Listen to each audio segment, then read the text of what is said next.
Sociedad de Médicas de Aguascalientes en esta sesión extraordinaria que ha tenido a bien la doctora Lucila Martínez ofrecer para darnos esta información tan importante en estos momentos, que es acerca de todo lo concerniente a la pandemia de coronavirus, de COVID-19.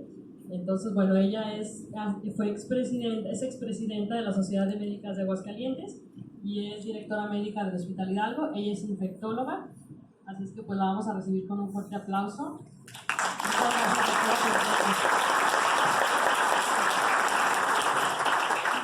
gracias.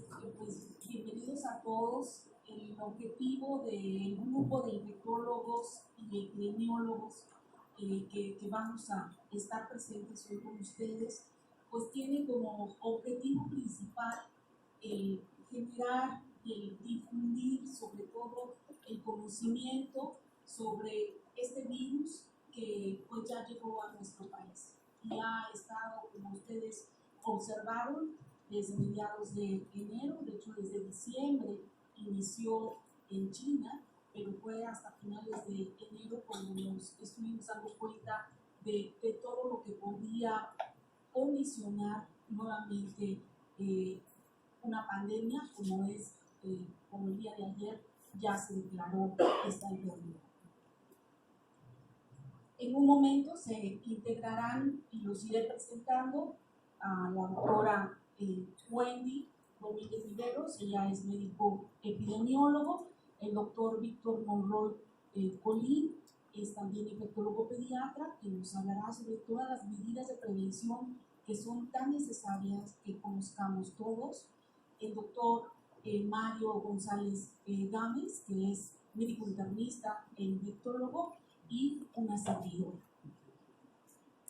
Con respecto al impacto que a inicios de enero, cuando apareció en Wuhan, había 50 personas infectadas y ahora, 2 meses después, afecta a más de 100,000 personas ya en más de 110 países. Esto ha movilizado a todos los gobiernos e instituciones desde el nivel local hasta el internacional y no deja ningún sin infectar de la actualidad mundial, desde el deporte y la política hasta la vida social y familiar, como lo hemos visto ya en varios países. Hemos estado pues al pendiente y nos han conmovido diversas imágenes como esta, el ver ya estadios completamente pues cerrados, únicamente con jugadores, ciudades tan visitadas en Italia vacías y todos estos cuerpos de seguridad que están aquí en este momento haciendo desinfección en España, como el día de ayer, también última hora, Madrid específicamente, pues genera medidas de contención muy drásticas como debe de ser para evitar y frenar este virus. Asimismo, pues como todos también escucharon a Trump, no va a permitir durante un mes que haya vuelos o que lleguen vuelos de Europa a los Estados Unidos, que bueno, luego también México dijo que podían llegar, afortunadamente luego se echó para atrás, que no podríamos nosotros contener. Este virus, por lo tanto, pues está bloqueando el mundo y vemos finalmente la pandemia a esta enfermedad por coronavirus. Esto no depende, porque muchos nos han preguntado, ¿y de qué depende para que se declare una pandemia o no? Depende del número de casos. Si bien no hay un número exacto ni tampoco un número de países que vaya afectando, también son cuestiones políticas. Y aquí, ¿por qué se decidió declararlo? Porque se ha visto la gran la forma en cómo se está diseñando el virus y cómo hay países que no tienen todavía demasiados casos, pero no han tenido acciones para contener el virus. Entonces esa fue la principal motivación de la Organización Mundial de la Salud. No es esto para generar un pánico, sino para alertar, decir, a ver, aquí está el virus y ahí va a todos los países. tienen que hacer algo para contenerlo y para mitigar. O sea, son dos palabras diferentes, pero es muy necesario que las tengamos en mente. Dentro de lo que vamos a tratar en la siguiente hora va a ser la epidemiología y el estado actual, las características que tiene este virus y por qué se conoce que se está replicando en forma tan efectiva en los seres humanos, el cuadro clínico de la enfermedad, las medidas de prevención, tratamiento y desarrollo de vacunas, que esto, si bien está en ensayos clínicos, pero pues el tratamiento va a salir en breve. Los objetivos, por lo tanto, es que todos estemos muy bien informados de qué es este virus. Difundir los conocimientos generados de pacientes que se han infectado ya en otros países. Y es impresionante, no alcanzamos. Nosotros como infectólogos nos estamos, y epidemiólogos, compartiendo la información y no alcanzamos a leer todo lo que se está generando diario, sobre todo lo que está generando los médicos científicos chinos, y que es de gran valía para que lo pongamos en práctica. No lo podemos dejar a un lado y solamente ver a la expectativa lo que estamos pasando.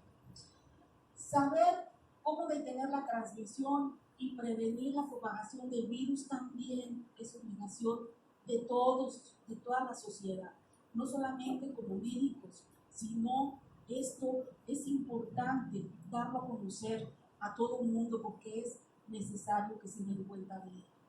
Conocer los diferentes escenarios de los países afectados, ya esto requiere una respuesta personalizada. Y aquí no se trata de contención o mitigación, y así lo dice el director general de la OMS. Esto es una dicotomía falsa. Se trata de ambos. O sea, es necesario contener y también es necesario mitigar a este virus. Inicio. Se me pasa lo siguiente, que aquí ya no funcionó.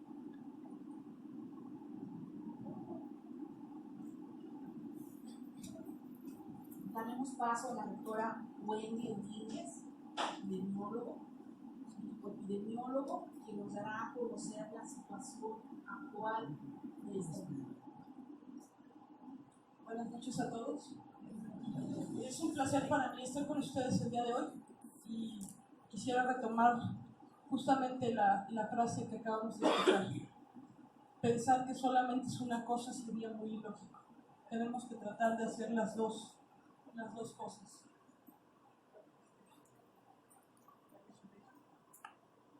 Si me pasan la siguiente, por favor.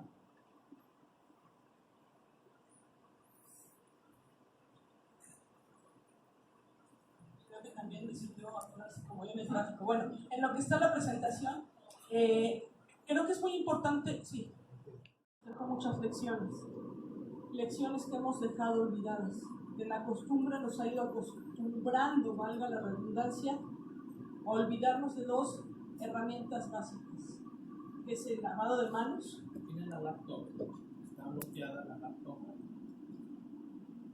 El lavado de manos y el distanciamiento que debemos de tener. ¿Por qué? Por dos lecciones básicas, mecanismos de transmisión. Entonces mi plática de hoy quiero enfocarla un poquito a esa parte, y lo que vamos a ver el día de hoy es información que tenemos y que todos hemos estado viendo todos los días. Y lo más complicado, cómo explicarle a nuestros pacientes lo que estamos viendo todos los días. Entonces, tenemos que partir de entender qué es lo que pasa con la evolución de esta enfermedad. No me voy a detener tanto en la clínica porque ya lo vamos a ver más adelante, pero sí quiero que dejemos muy claro cómo es el comportamiento de estas enfermedades. Y recordemos escenarios que ya vivimos. El escenario que ya vivimos y que nos tocó a nosotros de piel a piel fue influenza. Y recordemos que cuando empezó influenza no teníamos claras muchas cosas. Lo único que sí teníamos claro es que era un cuadro atípico de transmisión persona a persona, que era muy súbito y en periodo de 2 semanas tuvimos los picos más altos. Entonces, es el mismo comportamiento que estamos observando en este momento, con sus asegúnes, con pequeñas diferencias que lo hacen en este momento muy especial. ¿Qué es lo primero que tenemos que pensar o visualizar de este virus? ¿Qué sí conocemos? ¿Qué sí sabemos el día de hoy?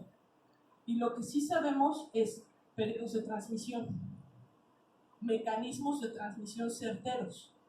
Sabemos que se está evidenciando algunos otros mecanismos, pero los más certeros sí los conocemos. ¿Qué conocemos también? ¿Cuál es el cuadro clínico?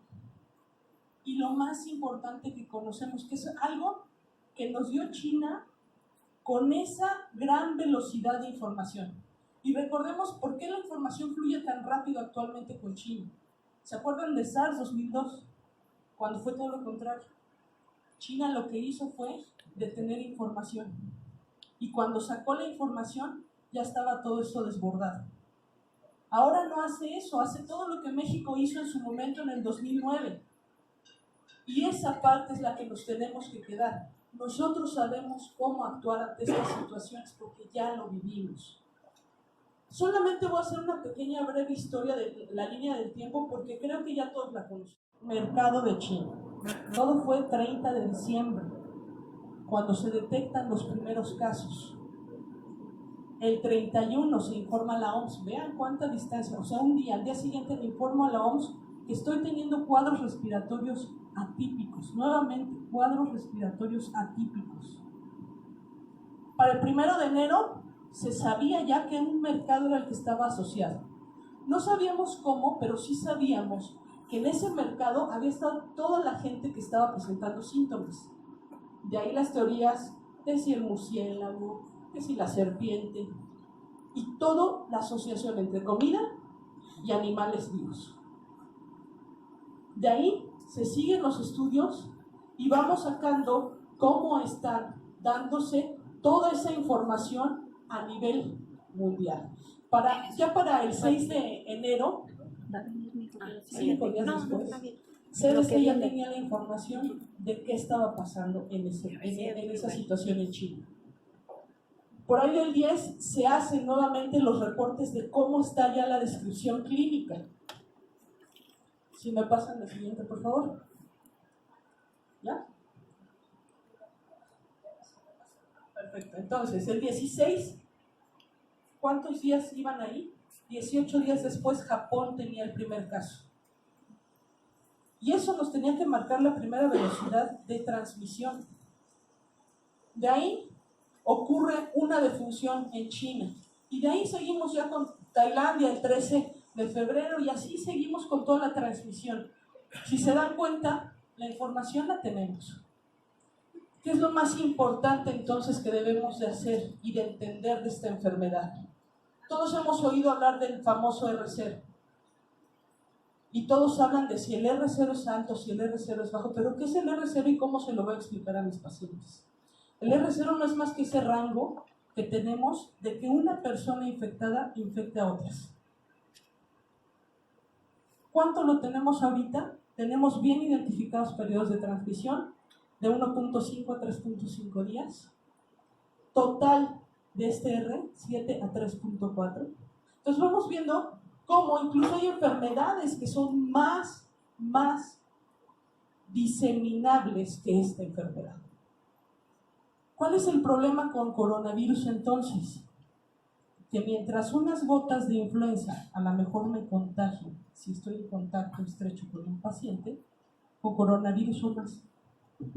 Y eso es lo que hace que tengamos esa facilidad de diseminar. Quiero mostrarles esta gráfica que me pareció muy interesante. Estas las pueden consultar, ver toda la información que tenemos. Todos hemos visto los gráficos que están circulando ahorita en línea, desde cómo está la periodicidad de los casos en España, en China, en cualquier parte del mundo. ¿Qué es lo que quiero que detallemos en esta? Y es ahí donde radica lo más importante, lo que de repente es tan complicado entender. Miren, este es el comportamiento de China. Estamos haciendo un comparativo entre Europa y China, que son ahorita los que tienen más casos. ¿Cuál es la situación?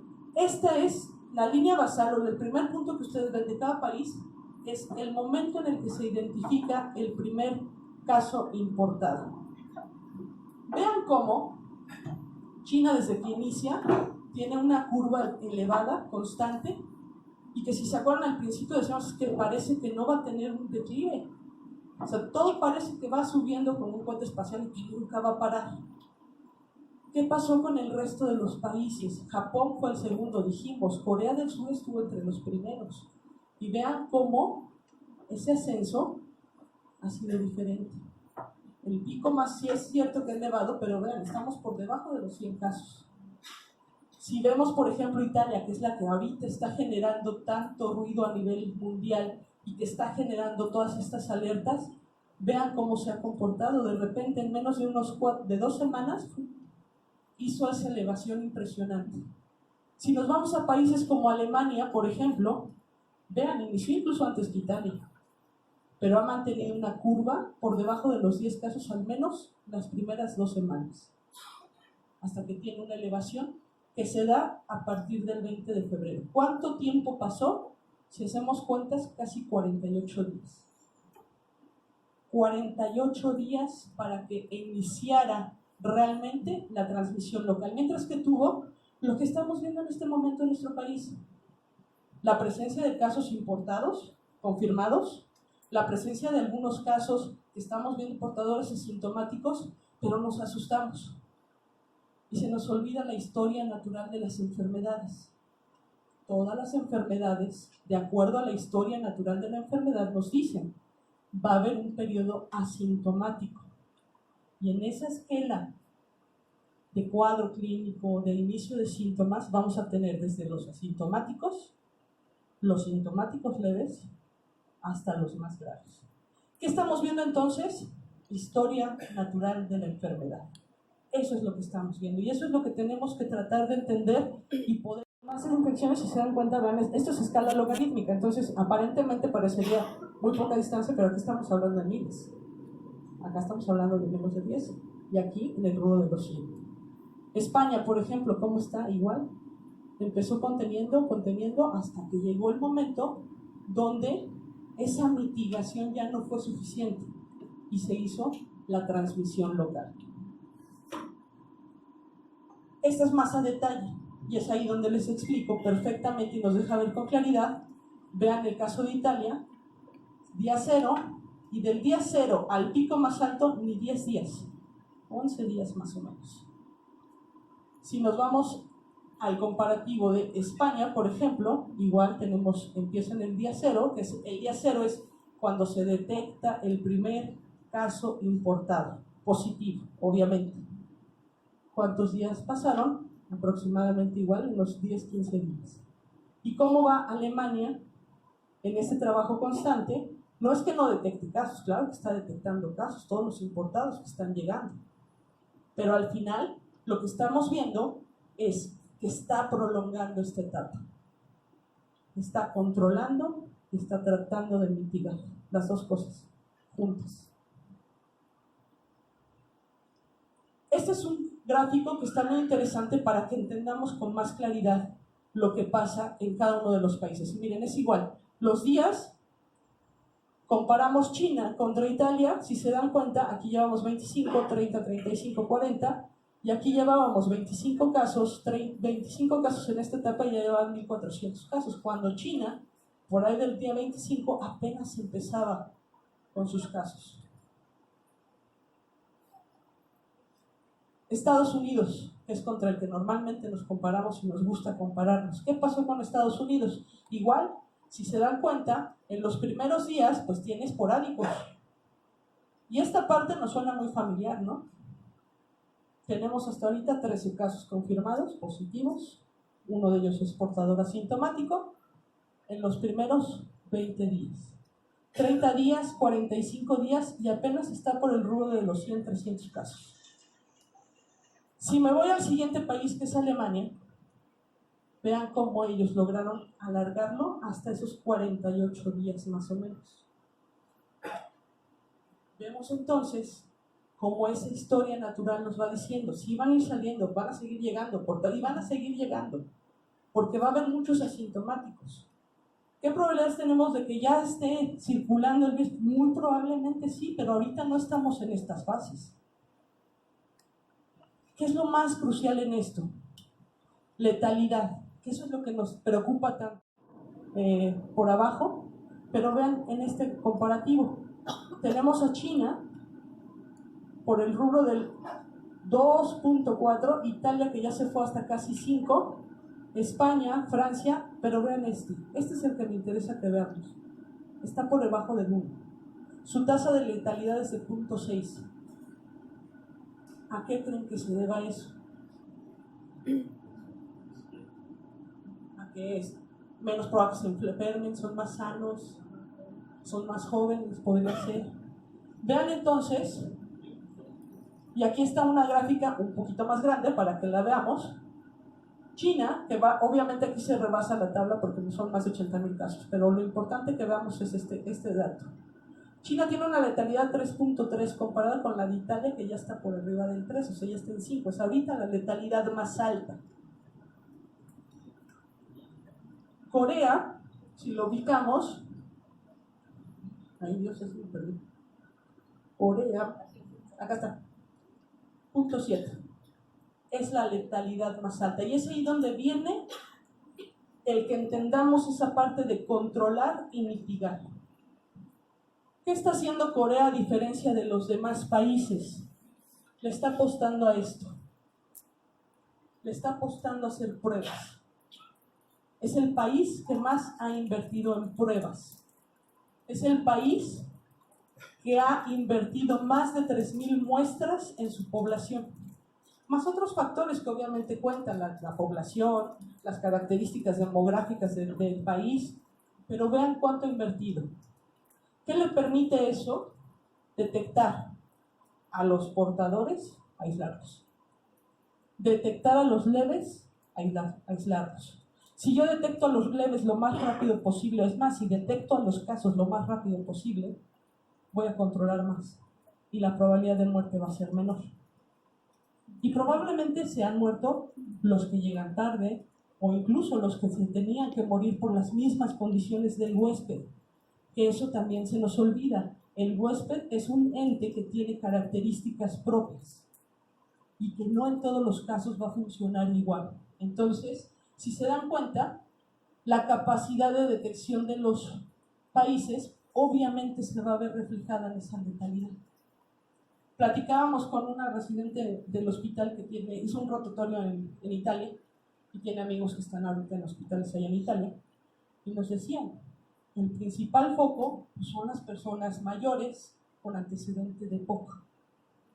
Entonces, esos son los puntos importantes. Este es un estudio de los primeros que se presentó, una muestra de 138, y la pongo como los primeros porque la realidad es que no hemos variado mucho, no hemos cambiado mucho las estadísticas o los datos, son muy pocos los casos, las variaciones que tenemos. La transmisión, como decíamos, entonces es por gotas y por contacto. Más adelante les van a explicar más a detalle esta parte, pero sí quiero que se quede esto muy bien en nuestra cabeza. Contacto y gotas es lo más importante. Transmisión, aquí sí es muy importante para mí recalcar, la transmisión más importante es la nosocomía. ¿Eso qué significa? Que los hospitales son los principales focos de riesgo. Por eso es que estamos insistiéndole a la población, no salgas de casa, quédate en tu casa, y a menos que sea altamente necesario, entonces sí acude al hospital. Esta es una enfermedad que básicamente es el primer nivel de atención. Eso es lo que nosotros tenemos que fortalecerle al paciente. Lo que nos hemos negado tantas veces a hacer, esta enfermedad nos va a obligar a hacer, que es voltear nuevamente. Y es el consultorio privado, y es la escuela, y es el trabajo. Tenemos que voltear, porque esta parte es la que pondríamos en mayor riesgo. La estancia hospitalaria de estos casos se va hasta 10 días, entonces calculémosle cuántos días nos va a ocupar un paciente por esta enfermedad, hospitalización, y ya si le metemos costos, ¿cuánto equivale eso? Los ingresos que tenemos a la UCI, el 26% ingresan a la UCI, ciras, arritmias, choque. No voy a entrar tanto en detalle en esta parte.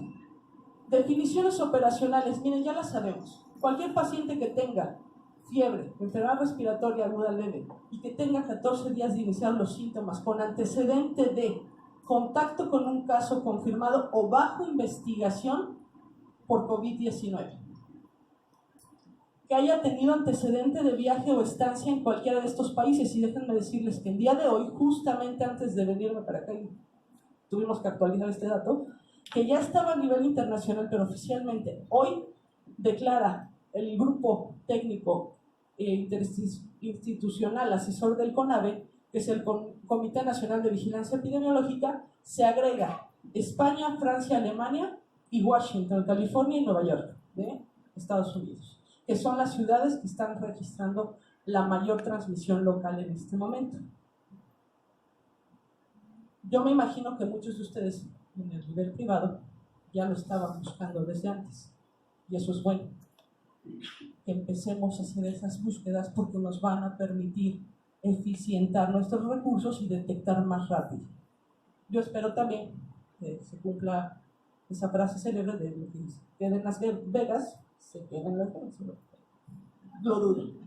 Caso confirmado, cualquier persona que cumpla con la definición operacional y que obviamente se confirme por medio de una prueba de laboratorio. Actualmente esa prueba solamente la tiene el laboratorio estatal, que es una sede del INDRE, que es el único laboratorio a nivel nacional, que está validado y certificado por la OMS y por CDC para el diagnóstico de esta enfermedad.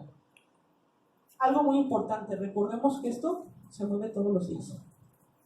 Entonces hay que estar siempre al pendiente de qué países nuevos o incluso qué ciudades nuevas de Estados Unidos se van a ir agregando a este cuadro. Les pongo aquí los pasos básicos, que son todos los elementos que estamos utilizando en todo el país para el seguimiento de casos. Cuando yo tengo un caso sospechoso, primero tengo que checar que cumpla con definición. Si cumple con definición, voy a seguir con mis siguientes pasos. Si no cumple, sigo con su consulta habitual. Y sí quiero ser muy enfática.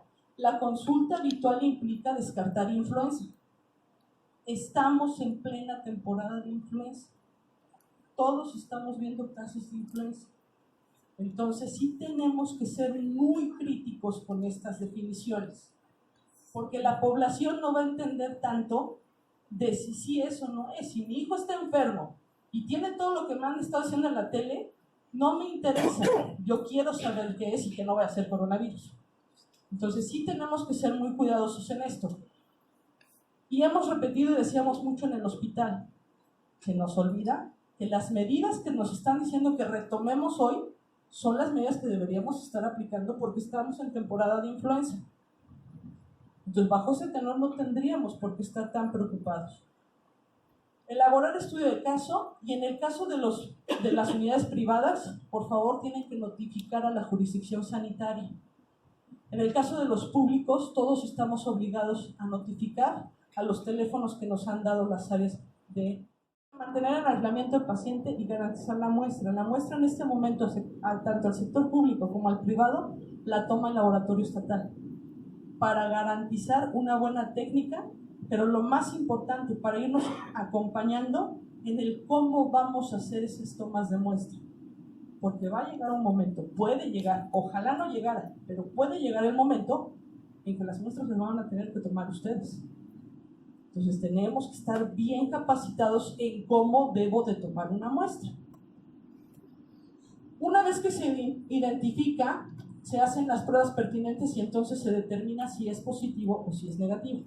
Quiero hacer también aquí un énfasis, si es negativo no queda ahí, se sigue procesando para ver qué otros respiratorios pudieran estar involucrados.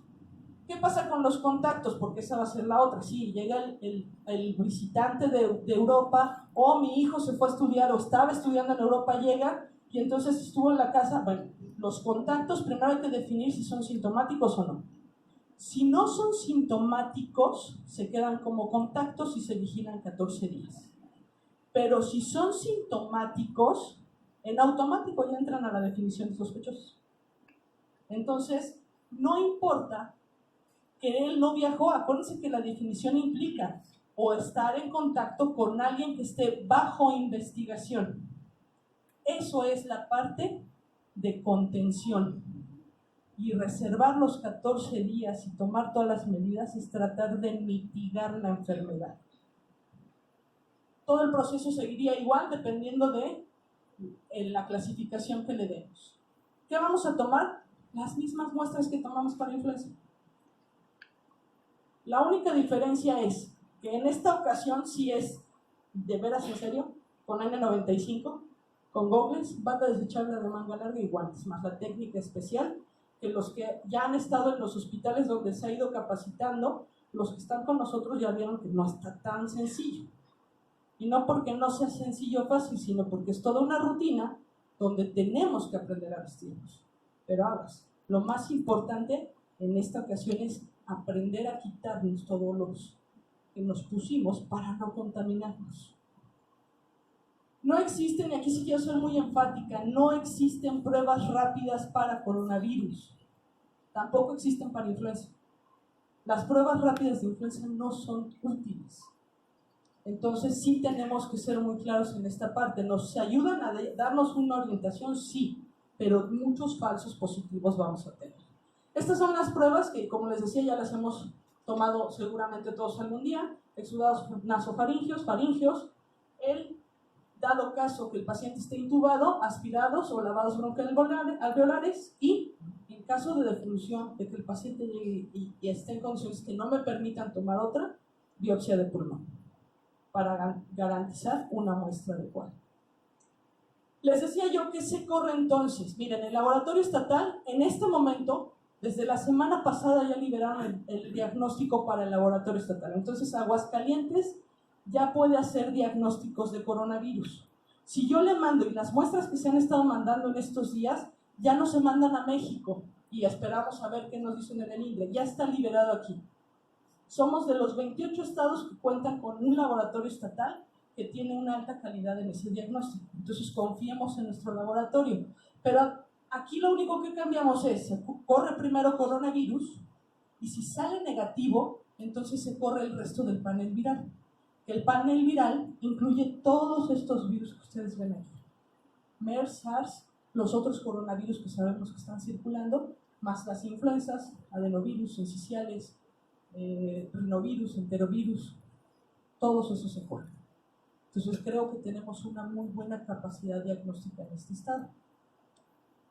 De todas las muestras negativas para coronavirus que se corren para otros virus respiratorios, se manda también una muestra al INDRE para volver a correr y corroborar.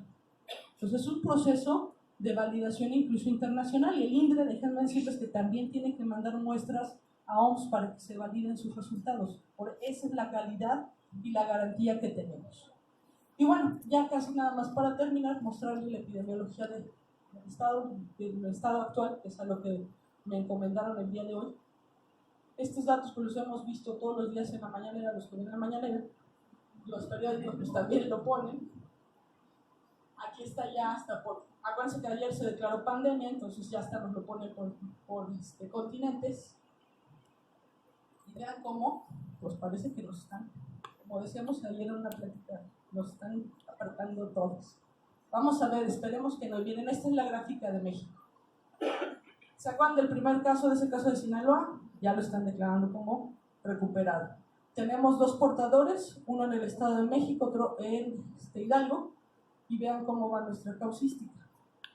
Aguascalientes, al menos hasta donde yo busqué información, que es la misma que creo que todos hemos escuchado en los medios de comunicación, 8 casos, de los cuales los 8 han sido hasta ahorita negativos. ¿Qué tenemos que hacer entonces? Y es ahí donde me gustaría a mí concluir. Acuérdense, se trata de las 2 cosas: contener y mitigar. No una ni la otra. Son las 2 cosas al mismo tiempo. ¿Qué tenemos que seguir haciendo nosotros, que somos los que estamos aquí viendo a los pacientes? Ser muy juiciosos con estas definiciones, tomar en la medida de lo posible las muestras de los pacientes, pero lo más importante, de nada me va a servir tomar muestra, decirle que se tiene que cuidar si no garantizo que me entienda la importancia de que se quede guardado en casa 14 días. Y se los pongo así de drástico. Imaginemos que en este momento el doctor Víctor nos dice que acaba de regresar perdón, Víctor, pero que acaba de regresar de Italia y que está con fiebre y con tos y ya estuvo con nosotros. ¿Y qué les parece que les digo a todos los presentes, incluyéndome a mí, que nos quedamos 14 días encerraditos? Es más, ni se los pongo muy lejos, nos vamos a quedar aquí. Voy a habilitar este edificio y aquí nos quedamos. ¿Cuántos se me van a escapar? Todos, sí, lo más probable. Ese es el punto. Si nosotros no estamos convencidos de esa medida tan importante, no la vamos a transmitir, ¿eh? Tenemos que estar convencidos de que si decimos 14 días en tu casa, te tienes que quitar 14 días en tu casa. Y los que están en el medio privado saben que juegan un papel muy importante para este sistema y para este momento, porque ese es el punto donde mayor credibilidad tenemos. Tenemos que reconocerlo. Entonces, por favor, insistamos en nuestros pacientes. 14 días. 14 días que vas a tener que estar en casita si estás con síntomas, para evitar diseminar. Ahorita nos van a platicar de la sintomatología, el cuadro clínico y todas las medidas, y ahí es donde vamos a entender. O sea, que los virus siempre nos han estado dando mucho problema. Y quiero aquí mencionar estas características que se describen en los principales libros de virología, en donde nos dicen cómo estos virus o todos los virus son inquietantes. Y lo describen así: no están vivos ni muertos. No están vivos porque no pueden reproducirse por sí mismos. No están muertos porque pueden entrar en nuestras células, secuestrar su maquinaria y replicarse, que es lo que está haciendo en este momento coronavirus. En eso son efectivos y sofisticados, porque llevan millones de años desarrollando nuevas maneras de burlar nuestro sistema inmune y lo han logrado. Es una batalla que comenzó hace más de 3.500 millones de años, con la aparición de las primeras formas de vida en la Tierra, y que continúa ahora con la pandemia que tenemos en este momento. Coronavirus está dividido en 4 géneros. Aquí solo describo que el que nos ocupa está dentro del género beta, y son los que más daño han hecho, y que el que estuvo presente también en el año 2003, y que afortunadamente en el año 2003, justo la época del año, el calor pudo frenar el que se propagara más el virus, y es a lo que le estamos ajustando. Sin embargo, hay países donde en este momento hay calor y a pesar de eso se ha propagado. Es por eso que desconocemos aún muchas cosas de este virus. Está constituido por varias proteínas. Aquí señalar la proteína S o de espiga, que es la característica que tiene el virus para adherirse a las células y de esta manera propagarse en todo el organismo. POSE es un virus RNA, y lo más importante es que posee el genoma más grande de todos los virus RNA. Y esto es importante porque tiene una gran capacidad de cambio y por lo tanto puede mostrar mutaciones, y que de hecho ya las ha habido en algunos coronavirus que se han detectado en China, pero que han tenido un cuadro clínico muy leve. Cuando el virus entra en contacto con una célula humana, empieza ese proceso de infección. Esta sería la célula humana, aquí está el coronavirus. El virus encaja precisamente por estas proteínas S, que incluso le dan esa forma de corona a este virus, y además va justo a tener una predilección muy importante por un receptor que se está estudiando y que tal vez pueda ser la inhibición de esta enzima convertidora de la angiotensina 2, que está en el pulmón, está en el riñón, está en hígado, pero sobre todo en pulmón y que por eso tiene una gran predilección este virus de llegar a este órgano y ocasionar pues un daño pulmonar importante y la muerte de los pacientes. Entonces, este receptor está siendo estudiado. Ustedes pueden ver aquí ya fotografías mediante microscopía electrónica y ocasiona esa grave afección respiratoria este receptor que está siendo estudiado por esta afinidad que tiene. Una vez que entra el virus, va a empezar a replicarse de una manera exagerada. Y vean cómo puede condicionar en horas una réplica de 100 hasta 100,000 virus en todo nuestro organismo. Entonces, eso es lo más temido. Es importante aquí mencionar, cuando escuchemos COVID-19, nos estamos refiriendo a la enfermedad. De hecho, es de sus siglas en inglés. Y cuando escuchemos SARS-CoV-2, este es el agente etiológico, así ya se le ha llamado al coronavirus que está condicionando el COVID-19. No sabemos hasta este momento cuál es el huésped intermediario.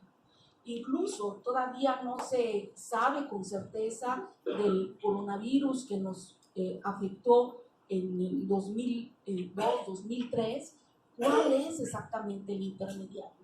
Sí se ha visto que está presente en diferentes murciélagos, ustedes saben y han visto todo lo que hay de comida de animales vivos en China, y se ha identificado en algunas clases de murciélago este coronavirus, pero aún no se identifica cuál es ese huésped intermediario para que haya pasado al ser humano y haya tenido la capacidad de replicarse y transmitirse de esa manera. Lo comentó la doctora Wendy, el periodo de incubación es de 2 a 14 días. Si bien el mecanismo de transmisión son las gotas que estamos eliminando al momento de estornudar, toser, pero se ha visto en las últimas publicaciones cómo también la transmisión puede ser fecal. En heces se ha encontrado una gran cantidad de coronavirus y por lo tanto pues debemos estar a la expectativa de cuáles son los estudios, pero sigue siendo nuestra arma principal en esto el lavado de manos, tanto para la transmisión mediante esas gotas que estamos eliminando, y por eso a todos hay que educar en ese estornudo que tiene que estar protegido, o esa tos que tiene que estar protegida, y que el doctor Víctor nos hablará de esto. Estos 14 días del periodo de incubación, una persona ya una vez que ha pasado este periodo, es necesario que tenga 2 pruebas negativas para considerarse curado y que pueda nuevamente incorporarse a su vida habitual. De una forma que la doctora también ya lo comentó, pero que se está diciendo y se escucha en la radio, y ustedes escuchan que es SR0. Ya lo mencionó, pero es importante aquí recalcar cómo, dependiendo del país, ha tenido una posibilidad de poder contagiar a otra persona desde 1.4 a 2.5, como lo podemos ver aquí desde el inicio en China. Y vean, si lo comparamos con el SARS, que fue también muy rápido, fue hasta 3, el R0 de 3, que una persona contagiada podía contagiar a 3 personas más, pero se pudo frenar afortunadamente. Ojalá y esto suceda con este virus, pero tenemos que estar preparados. Los síntomas ya se han publicado diferentes estudios con miles de pacientes, y se ha visto que los más comunes son la fiebre, la tos seca y el cansancio. No sabemos aún la proporción de pacientes asintomáticos, que esto es algo que nos preocupa enormemente, porque justo estos asintomáticos son los que pueden estar propagando el virus, y es lo que nos puede traer esa curva que hemos visto en otros países. Entonces, ojalá se pudiera invertir en que en todos los que llegan en el aeropuerto, ustedes han visto que incluso se han estado quejando que en el aeropuerto internacional de la Ciudad de México, los vuelos que llegan de Italia o de España específicamente, no los están revisando.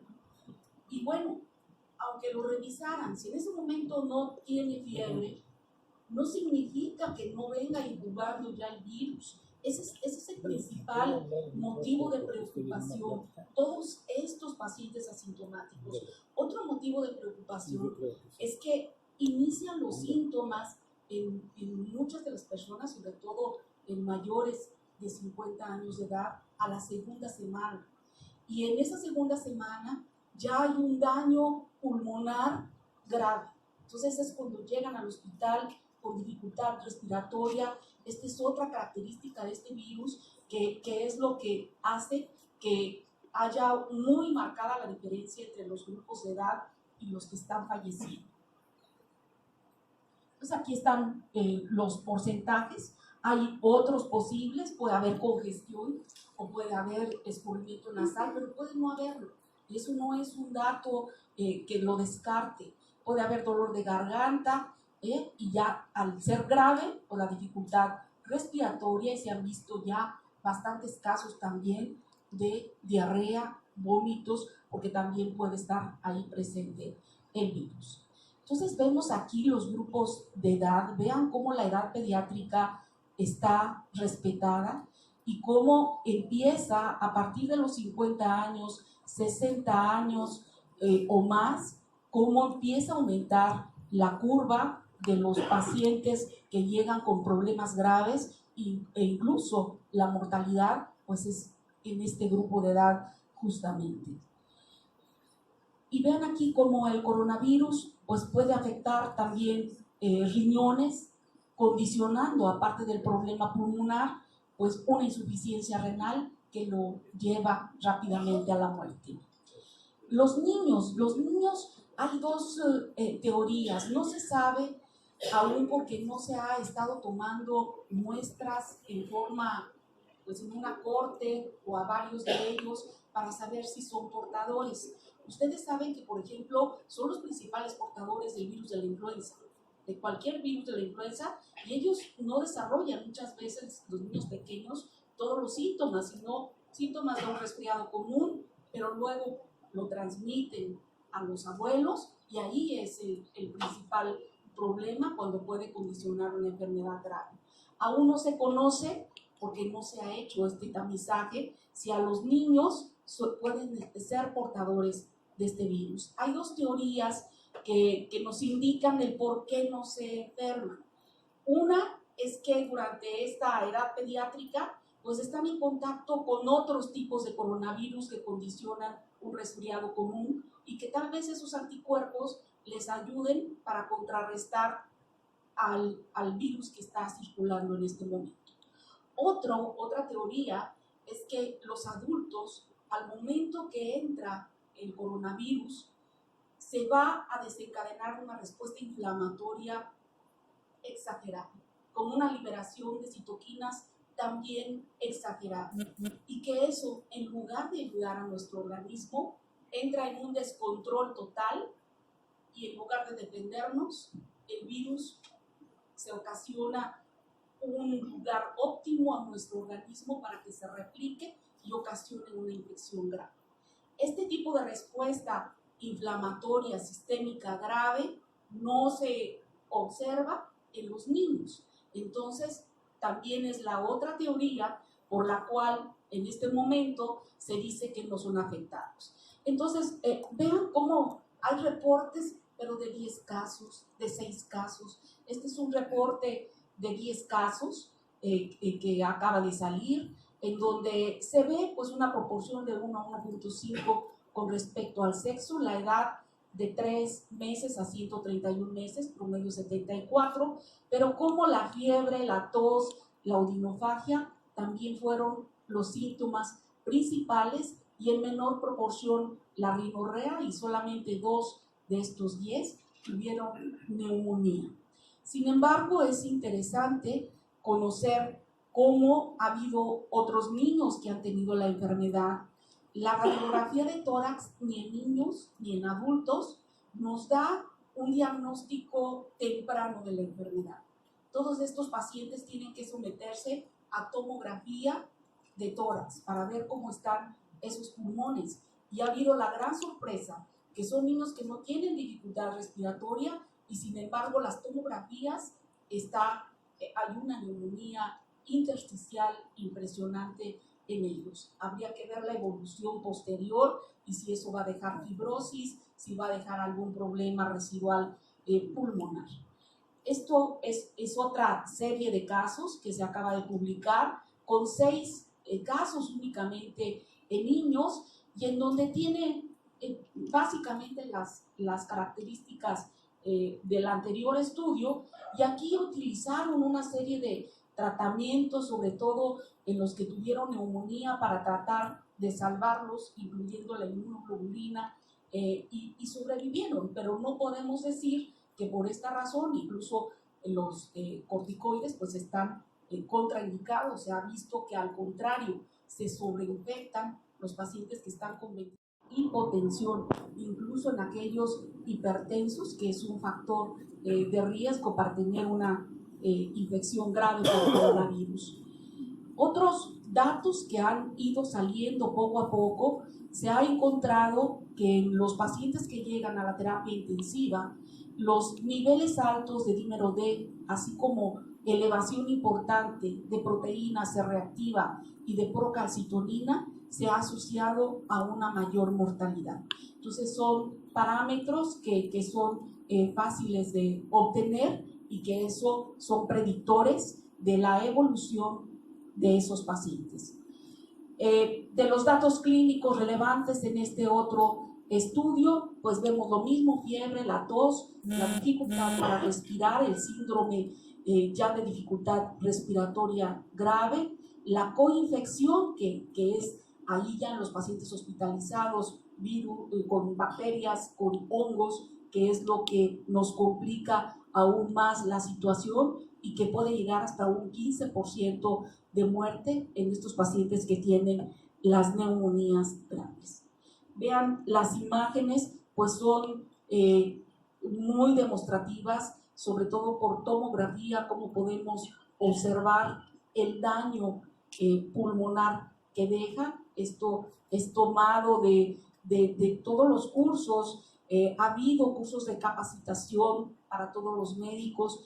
Ayer se dio el tercer curso en el Instituto Nacional de Pediatría y fue dado por varios médicos, entre ellos un médico del INER, donde nos mostraba estas imágenes. Entonces debemos como médicos de primer contacto a cualquier persona que esté ante nosotros con un problema respiratorio, tomar su frecuencia respiratoria, tomar la saturación de oxígeno, tomar su tensión arterial, ya que estos 3 datos, si están alterados a la exploración física, son datos de alarma y tenemos que hablar de inmediato para saber si se tiene que hospitalizar ese paciente, que serían los que requieren en un momento dado de hospitalización. Vean cómo hay condiciones como en la influenza que pueden aún más agravar la situación, como serían las enfermedades cardiovasculares, los pacientes diabéticos, los pacientes con enfermedades pulmonares crónicas, principalmente EPOC, la hipertensión arterial también es algo que se ha visto en esa serie, o pacientes inmunocomprometidos, sobre todo pacientes con cáncer. Solo en el 0.9% de los casos graves no han tenido ninguna de estas condiciones. Todos los demás los han presentado. De los estudios de laboratorio, lo que también se ha destacado ya y se ha visto en pacientes graves, cómo presentan linfopenia menor de 1200 y una disminución importante de las células T. Aquí vemos hasta los valores tan bajos que llegan, CD4, CD8, comprometiendo aún más ese sistema inmunológico ya alterado. Hay elevación de las transaminasas, de la deshidrogenasa láctica y, pues, lo ya comentado de la proteína C reactiva y la procalcitonina. Las fases de la epidemia. Esto es necesario recalcarlo porque los escuchamos diariamente.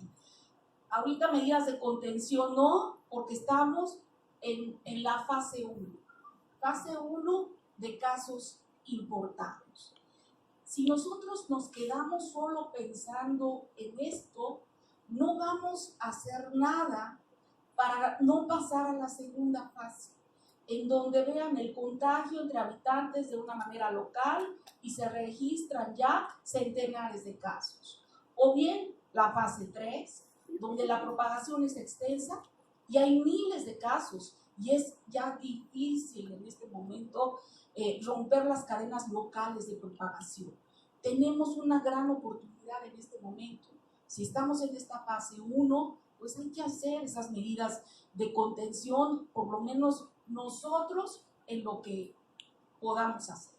Porque vean ustedes, si estamos en este escenario y que esto está en la página de la Secretaría de Salud Federal, es por eso que no hay ninguna restricción y es por eso que, bueno, incluso hasta vimos ordenar a nuestro presidente decir que nos abracemos porque no hay ningún problema.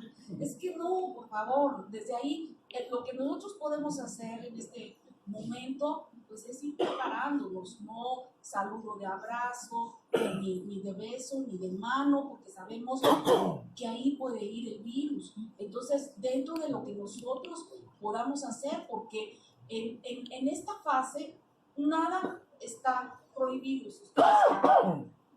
pero acá en la fase 2, que es la de dispersión y que hay cientos de casos, es cuando ya indican no hacer el saludo. ¿Ya para qué? O sea, ya de la 2 se pasa a la 3 fácilmente. Entonces, es por eso que nosotros, nuestro objetivo, como lo dije al inicio, es el conocimiento y es el que podamos hacer algo para contener y mitigar esta enfermedad.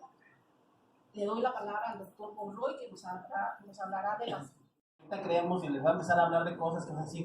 Me va a hablar de higiene de manos, de verdad. Son las 9:30 de la noche y el doctor viene a hablarme de cómo lavarme las manos.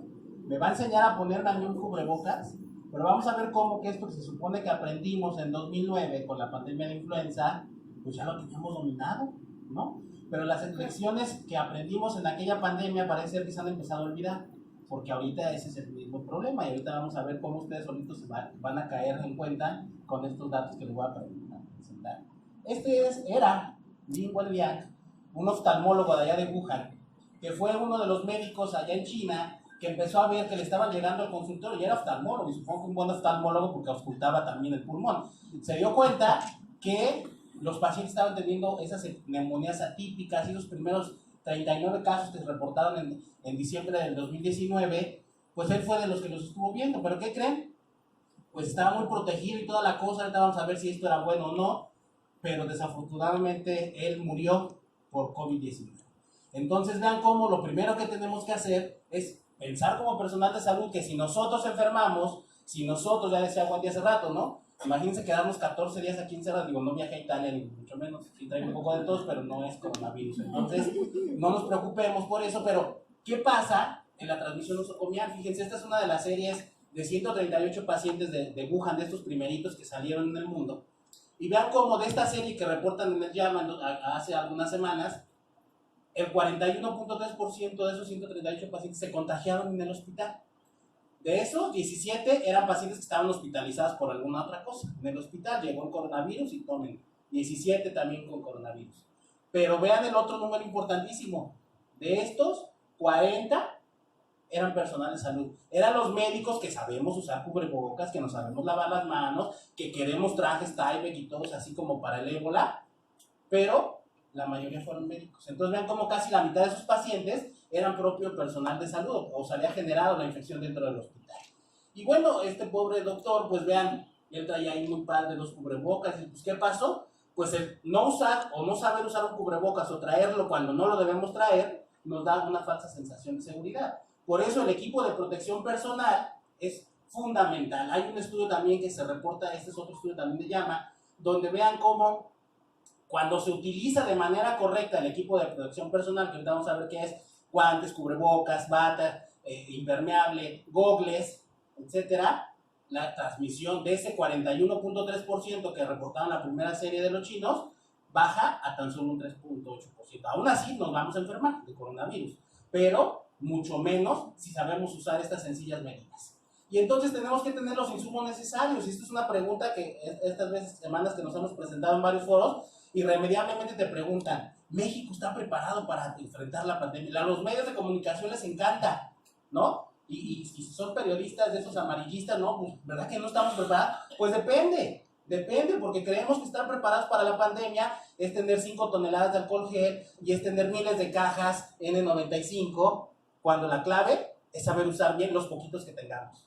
Ahorita para Aguascalientes, con que tengamos suficientes para los primeros casos, claro que hay que ir pensando que en 3 semanas esto va a detonar. Ya hay modelos matemáticos de Lima, del Instituto de Investigaciones Matemáticas de la UNAM, que dicen que el 30 de marzo esto es el apocalipsis, ¿no? Entonces, vean cómo no se trata nada más de tener miles de cubrebocas, miles de litros, se trata de saberlos utilizar. El cubrebocas, ¿a quién se lo vamos a dejar? Al paciente sintomático, y desde que entra a nuestro consultorio particular o desde que va entrando al triage en urgencias, ya los hospitales, los que trabajan en institución pública o privada ya deben tener su triage respiratorio desde diciembre, ¿no? Desde octubre más con la temporada de influenza. Entonces, ¿para qué? Para que el paciente cuando llegue, oiga, ¿por qué viene tos, catarro? Y el vigilante lo puede hacer, no tiene que, o la asistente del consultorio, ¿sí? Póngase este cubrebocas y hágaseme para allá. ¿Por qué? Porque usted va a contagiar al resto de pacientes que estén en la sala de espera y es muy importante dirigirlo, por lo tanto, a un área de espera destinada para esto. Hay que instruirlos en higiene respiratoria, ya decíamos ahorita, no voy a agarrar tosiendo y esparciendo el virus que pueda traer yo ahorita, hay que hacer el estornudo de etiqueta, ¿no? O te cubres con el saco, te llevas el pliegue del codo al toser o estornudar, si ya no te alcanzó y sacaste un Kleenex, pues que el Kleenex sea desechable, lo tiras en donde esté el paciente y te lavas las manos, porque si no, de nada sirvió. Entonces, eso es algo muy, muy importante. ¿Cómo puedo prevenirlo? Pues son sencillos pasos que podemos seguir, que es lavarse las manos. Y lavarse las manos implica lavárselas bien. No es frotar, ustedes saben los 5 momentos, ahorita les voy a poner una gráfica y la técnica la dominan ustedes perfecto, estoy seguro de ello, pero hay que hacerlo, ya sea con soluciones alcoholadas, con alcohol al 60 u 80%, que es lo confiable, o con agua y jabón. Al toser o estornudar, hay que cubrirnos la boca y la nariz con el codo flexionado o con un pañuelo desechable. Evitarse tocar la boca y la nariz, esto es bien difícil, ¿no? O sea, todos tenemos la costumbre, o ya tosí, y nos estamos llevando, y acuérdense que las manos son el principal vector. Entonces, es difícil, yo mismo en esta temporada lo intento hacer y chilla, ¿no? Entonces, hay que estar viendo esta situación que también se nos puede ir. Hay que mantenernos por lo menos a 1 metro de distancia, y aquí ahorita podemos hablar al final de la charla, si nos da tiempo y no se han cansado tanto, podemos hablar de que si cancelamos reuniones como estas, cancelamos la feria, cancelamos los congresos, cancelamos las clases en la universidad, eso tiene sus asegúnes y tiene su momento para cada una de estas etapas. Limitar al máximo las reuniones numerosas, claro que hay que hacerlo. Hoy, pues sí, con la pena estamos aquí reunidos, pero es muy importante evitar el pánico porque se está generando muy rápidamente. Idealmente, ¿cómo se transmite coronavirus? Pues y cualquier virus respiratorio más o menos a 2 metros es una distancia segura. Siempre le digo yo a mis alumnos de pregrado, si yo le toso a alguien y trajera influenza ahorita, pues los de la primera fila son los que a lo mejor ya no la libraron. Bueno, a lo mejor sí están vacunados, pero los de la segunda, tercera seguramente la van a librar aunque no tengan vacuna, porque el virus a 2 metros va a caer al piso, ¿no? Las partículas no quedan suspendidas en el aire como si lo es con la tuberculosis o la varicela o el sarampión, ¿no? Que es otra epidemia con la que estamos empezando. Pero bueno, y luego nos preguntan, ¿no? Oye, ¿puedo viajar? Hoy en la mañana ahí en el Hidalgo me preguntaban muchos de mis escritos, oye, Víctor, tengo un viaje a España. No, pues ya vas que lo cancelas, ¿no? Oye, salí a la próxima semana a California. Pues cámbialo, Disney ya hasta cerró. Entonces, hay que ir viendo porque puedes viajar, pues de poder puedes, pero hay que ver si quieres regresar con coronavirus o no. ¿Por qué? Porque vean, si lo hacemos en autobús, con uno infectado que vaya en el autobús, 55 plazas, vamos hablando de un autobús de 50 plazas, 55 lugares, se van a exponer entre 14 y 21 ocupantes. Si esto es en un vuelo, vean, con un paciente sospechoso que tuviera el coronavirus, se van a exponer entre 12 y 25 personas alrededor de él. Entonces vean como si es un vector importante en los viajes, entonces hay que restringirlo y resumimos todo esto en el estornudo de etiqueta, el lavado de manos frecuente y el resguardo en casa. Esto es bien importante porque es bien complicado.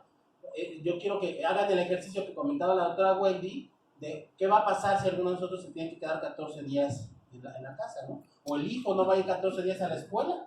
Y entonces tenemos que ir planeando, y esa es la parte en la que nos tenemos que preparar también, qué va a pasar cuando me dé coronavirus, porque puedo tenerlo.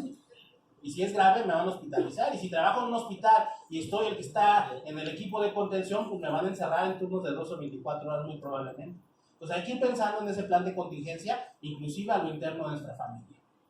Higiene de manos, esto que les digo que es muy sencillo, pero bueno, se nos olvida recordando los 5 momentos antes de tocar al paciente, antes de realizar una tarea séptica, y esto implica tomar un Destrostix, tomar una muestra, aspirar secreciones, colocar un catéter, después del riesgo de exposición a fluidos corporales, después de tocar al paciente, y el quinto momento que casi siempre se olvida, que es cuando tocamos el entorno del paciente, y el entorno del paciente es la cabecera, es el expediente, es el monitor, es el ventilador, ¿sí? Porque a veces estamos pasando visitas todos bien recargados en las cunitas o en las camas del paciente. Eso es el entorno del paciente. Entonces hay que realizar higiene de manos al tocar esto. Con agua y jabón, ya saben ustedes, son 40-60 segundos. Se vuelve más práctico en una pandemia como la que estamos viviendo si usamos soluciones alcoholadas, porque con 20 segundos que yo siga el procedimiento, que ustedes saben perfectamente que hay que frotar las palmas, el dorso, los espacios interdigitales, el pulgar, las puntas, finalmente, y eso nos tarda más o menos 20 segundos. También, si no quieren contar el tiempo, más o menos el lavado de manos efectivo es lo que tardas en cantar el Happy Birthday to you, donde te vas lavando las manos, y más o menos es lo que te vas a tardar, y debe alcanzarte el alcohol para ese tiempo, ¿no? ¿Qué pasa con los cubrebocas? ¿Debemos traerlo? ¿No debemos traerlo? ¿Nos ponemos todo? Pues de entrada, si lo vamos a usar, tenemos que cubrir, aunque es cubrebocas y nariz, porque hay cuantos no se pone el cubrebocas y la nariz, pues, yo borro todo lo demás. Entonces hay que cubrir nariz y boca. Atarlo de forma segura, dependiendo del modelo, algunos son con cintas, hay que atarlo por atrás. Ahorita vamos a ver unas fotografías para que quede más claro esto. Y esto también es bien difícil, dependiendo de la calidad del cubrebocas, si está delgado, si se humedeció, si ya se nos cayó. Es muy frecuente que lo tomemos y nos lo estemos subiendo. Eso ya no sirvió. Ya te contaminaste las manos, ese ya se te está cayendo, no está funcionando, no está bien atado, entonces hay que desecharlo, lavarte las manos y colocarte otro. Hay que quitarse el cubrebocas o la mascarilla sin tocar la frente, entonces tenemos que desatar las correas por atrás de la cabeza, retirarlo y colocarlo. Y ya que me lo quité, hay que realizar higiene de manos. Entonces vamos a estar usando alcohol gel, sí, lo tenemos que usar mucho, pero hay que saberlo utilizar de manera correcta. Aquí están los cubrebocas, cuánto tiempo duran, esto lo pueden obtener en la página del INER, lo tomé de ahí de un folleto. Vean, los cubrebocas sencillitos, esos que la mayoría de las instituciones públicas tienen, pues duran 10 minutos. ¿Y cuántas veces no anda el residente, la enfermera con su cubrebocas todo el turno? Se lo pone hasta de corbata, o se lo pone a un lado y se lo está subiendo. Eso no sirve de absolutamente nada. Es hacerle al cuento y es una falsa sensación de seguridad, a eso me refería. Los quirúrgicos, estos son los que debemos tener en mucha cantidad, 4 a 6 horas va a durar, o sea, un turno, 2 quizás se lleve cada médico por un turno en una jornada laboral. Los respiradores de alta eficiencia, los famosos N95 o N100, van a filtrar partículas de hasta 0.5 micras y estos nos pueden durar hasta 40 horas, o sea, estamos hablando de 3-4 días. No voy a ahondar mucho en esto, nada más recordar que para equipo de protección personal, ¿quién lo debe utilizar? Pues el que va a estar en la terapia intensiva viendo ese 5% de pacientes que van a ingresar, el que está tomando la muestra sea laboratorio estatal y en algún momento de pandemia serán los médicos de los hospitales, la enfermera que lo está cuidando. ¿Y qué hay que usar? Pues una bata impermeable, hay que utilizar la protección respiratoria y esto incluye el cubrebocas o mascarilla, más gogles o estos aditamentos de careta, con que deben llevar la protección ocular y guantes, preferentemente de nitrilo, pero si no, con látex es suficiente. Cuando se va a hacer el procedimiento de toma de muestra, por ejemplo, inclusive debemos utilizar un doble guante y hay toda una técnica para tomar la muestra. Esos son algunos ejemplos de cómo no se debe usar el cubrebocas. Vean, esto es bien común, traerlo ahí de corbata. No sirve sí sirve de algo, de fomite, para dispersar más rápido la infección. No hay que desecharlos donde se nos ocurra, debe ser en la habitación del paciente, en el consultorio, en un bote destinado para eso. Esto es material potencialmente infeccioso. No hay que traerlo tampoco de coderas, entonces hay que saberlo utilizar. El respirador del 95, todos lo deben traer, no. no lo deben traer todos, lo debe traer el personal que se va a exponer a aerosoles. ¿Cuándo se va a exponer el personal a aerosoles?